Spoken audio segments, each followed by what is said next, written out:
आर्यन कोई आम नौजवान नहीं था। शहर की चकाचौंध और भीड़-भाड़ के बीच उसका दिल हमेशा पुरानी, वीरान जगहों की तरफ खिंचा चला जाता था। उसे लगता था कि हर पुरानी दीवार के पास सुनाने के लिए एक कहानी होती है, कभी प्रेम की, तो कभी इंतकाम की।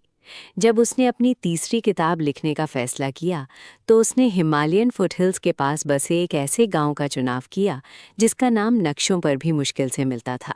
रुद्रपुर। रुद्रपुर के बारे में इंटरनेट पर सिर्फ एक पुराना आर्टिकल था, जिसमें लिखा था कि 1920 के दशक में वहां एक पूरा परिवार गायब हो गया था। बस यही एक वजह काफ़ी थी आर्यन को वहां खींच लाने के लिए। उसने अपनी पुरानी जीप उठाई और पहाड़ों के टेढ़े-मेढ़े रास्तों पर निकल पड़ा। जब आर्यन गांव पहुंचा तो शाम ढल रही थी। गांव की गलियां तंग थीं और मिट्टी के घरों की दीवारें किसी पुराने जख्म की तरह लग रही थीं। लोग अपने घरों के दरवाजे जल्दी बंद कर रहे थे। आर्यन ने एक छोटे से ढाबा नुमा होटल के पास अपनी गाड़ी रोकी। वहां का मालिक शंभू एक दुबला पतला आदमी था, जिसकी आंखों में अजीब सी बेचैनी थी। साहब, यहाँ शहर जैसी सुविधा नहीं मिलेगी, शंभू ने उसकी तरफ चाय बढ़ाते हुए कहा। मुझे सुविधा नहीं, कहानी चाहिए शंभू काका। मैंने सुना है यहाँ की अंधेरी कोठी बहुत मशहूर है, आर्यन ने मुस्कुराते हुए पूछा। सवाल सुनते ही शंभू के हाथ से चाय का गिलास छूटते बचा। उसने आसपास देखा जैसे कोई उन्हें सुन रहा हो। साहब, उस जगह का नाम मत लीजिए, वो कोठी नहीं, इस गांव का अभिशाप है। जो वहां गया वो कभी वापस नहीं आया, और अगर आया भी तो उसकी रूह वहां पीछे छूट गई। कोठी का काला इतिहास। आर्यन ने शंभू को थोड़े पैसे और भरोसा दिया। तब जाकर शंभू ने दबी आवाज में बताना शुरू किया। सदियों पहले वो कोठी ठाकुर विक्रम सिंह की थी। वो एक क्रूर आदमी था। कहते हैं उसने अपनी पत्नी रानी सुलोचना को हवेली के तहखाने में कैद कर दिया, क्योंकि उसे लगा कि वो बेवफा है। रानी चिल्लाती रही, मिन्नतें करती रही, लेकिन ठाकुर ने उसे वहां से नहीं निकाला। रानी ने वहीं दम तोड़ दिया, लेकिन मरने से पहले उसने ऐसी चीख मारी थी कि पूरी हवेली की कांच की खिड़कियां चकनाचूर हो गई थीं। शंभू ने आगे बताया, तब से हर 30 साल बाद वो कोठी किसी मुसाफिर को पुकारती है। ठाकुर का पूरा खानदान खत्म हो गया, लेकिन वो कोठी आज भी रानी की चीखों और ठाकुर के कदमों की आहट से गूंजती है। अंधेरी कोठी में प्रवेश। अगली सुबह आर्यन ने अपनी डायरी और कैमरा लिया और उस रास्ते पर निकल पड़ा जो गांव से बाहर जंगल की तरफ जाता था। धुंध इतनी गहरी थी कि हाथ को हाथ सुझाई नहीं दे रहा था। कुछ देर चलने के बाद पेड़ों के बीच से एक विशाल ढांचा उभर कर आया। अंधेरी कोठी। हवेली 3 मंजिला थी, लेकिन उसका एक हिस्सा टूटकर गिर चुका था।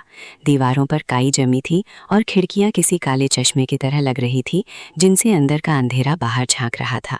आर्यन ने गेट के पास कदम रखा तो वहां की मिट्टी अजीब तरह से नर्म और काली थी, जैसे सदियों से वहां धूप न पहुंची हो। उसने अपना कैमरा निकाला और पहली फोटो खींची। जैसे ही उसने क्लिक किया, उसे महसूस हुआ कि ऊपर की मंजिल की खिड़की पर कोई पर्दा हिला है, पर वहां तो सालों से कोई रहता ही नहीं था। आर्यन ने गेट का भारी लोहे का सरिया हटाया। गेट खुलते ही एक ऐसी आवाज आई जैसे कोई जानवर दर्द में कराह रहा हो। आंगन में सूखे पत्तों का ढेर था। आर्यन ने जैसे ही पहला कदम अंदर रखा, उसे एक तीखी बदबू आई, जैसे कोई पुरानी चीज सड़ रही हो। उसने हॉल में प्रवेश किया। हॉल इतना बड़ा था कि उसकी सांस लेने की आवाज भी गूंज रही थी। हर तरफ धूल थी, लेकिन एक चीज ने उसका ध्यान खींचा। बीच हॉल में एक पुराना ग्रामोफोन रखा था, और हैरत की बात यह थी कि उस पर कोई धूल नहीं थी। वो चमक रहा था, जैसे किसी ने अभी उसे साफ किया हो। आर्यन ने हिम्मत करके उसके पास जाने की कोशिश की। तभी पीछे से मुख्य दरवाजा जोर से बंद हो गया। धाम! आर्यन तुरंत पीछे मुड़ा और दरवाजा खोलने की कोशिश की, लेकिन वो जैसे दीवार का हिस्सा बन गया था। उसने अपनी टॉर्च जलाई और रोशनी चारों तरफ घुमाई। तभी उसे हॉल के ऊपर बनी बालकनी पर एक छोटी लड़की खड़ी दिखी। उसने सफेद रंग की पुरानी फ्रॉक पहनी थी और वो नीचे आर्यन की तरफ देखकर मुस्कुरा रही थी। लेकिन वो मुस्कुराहट इंसानी नहीं थी। उसके होठ कान तक फटे हुए थे। आर्यन डर के मारे कांपने लगा। उसने पीछे हटने की कोशिश की, लेकिन उसकी पीठ दीवार से टकरा गई। लड़की धीरे धीरे नीचे उतरने लगी। आर्यन ने अपनी टॉर्च उस पर घुमाई, लेकिन जैसे ही रोशनी उस पर पड़ी, वो गायब हो गई। तभी वो चमकता हुआ ग्रामोफोन अपने आप बजने लगा। उससे एक अजीब सी रागिनी निकल रही थी, जैसे कोई रोने की आवाज हो। आर्यन ने ग्रामोफोन को बंद करने की कोशिश की, लेकिन वो बंद नहीं हुआ। तभी उसे दीवार पर एक गुप्त दरवाजा दिखा। उसे धक्का देते ही एक सीढ़ी नीचे की ओर जाती दिखी। तहखाने का रहस्य। आर्यन तहखाने में पहुंचा। वहां उसे एक पुराने लोहे के दरवाजे के पीछे से किसी के रोने की आवाज आई। जैसे ही उसने दरवाजा खोला, उसे एक औरत की रूह दिखी, रानी सुलोचना। उसका चेहरा गम और गुस्से से भरा था।